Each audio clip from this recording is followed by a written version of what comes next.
Salut à tous, ravi de vous retrouver, c'est Campacui, nouvelle semaine qui démarre. Nous avons choisi la vallée du Régis, nous avons choisi la Balagne cette semaine. Une première étape en pleine de Spelonca, sur l'exploitation d'une oléicultrice, Dominique Bichon.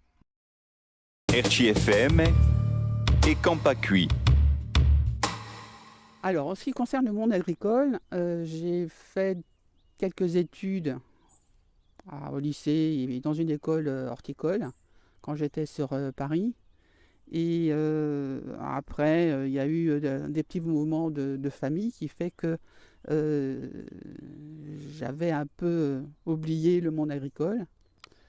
J'étais plutôt graphiste pendant un moment et mon mari était donc dans ses champs avec ses oliviers, etc. Et ça m'a bien plu quand même de revenir aussi dans le monde agricole, puisque j'avais quand même une petite formation.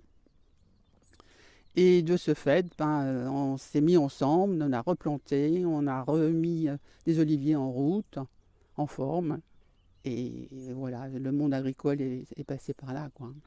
Alors en ce qui concerne la variété, on a dans les champs, on a de la germaine, qui est une variété tout à fait locale à la Balagne, et en Corse en règle générale.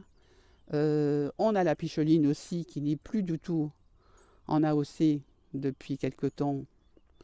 Disons qu'on ne peut plus en replanter, mais forcément à partir du moment où ils sont toujours plantés dans le sol corse, ça reste quand même s'il y a des problèmes avec cette variété au niveau de l'AOC.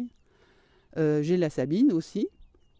La Sabine qui est une variété tout à fait bananigne, par exemple, aussi. Et puis deux ou trois d'autres variétés qui ne rentrent pas du tout dans l'AOC pour multiples raisons. Ça n'a jamais été non plus des variétés en AOC, d'autant que quand on a planté ces variétés-là, il n'était pas question d'avoir l'AOC. L'AOC est arrivée bien après notre plantation, en fait. Dans l'année, il y a pas mal de choses à faire. Il y a la taille, il y a les traitements si c'est nécessaire. On est quand même confronté à la mouche, à la teigne, à d'autres petits insectes ravageurs. Donc on a toujours des choses à faire. On a quand même quelques hectares pour arriver à planter autant d'oliviers. Donc on ne s'arrête pas, on a du mal à partir en vacances.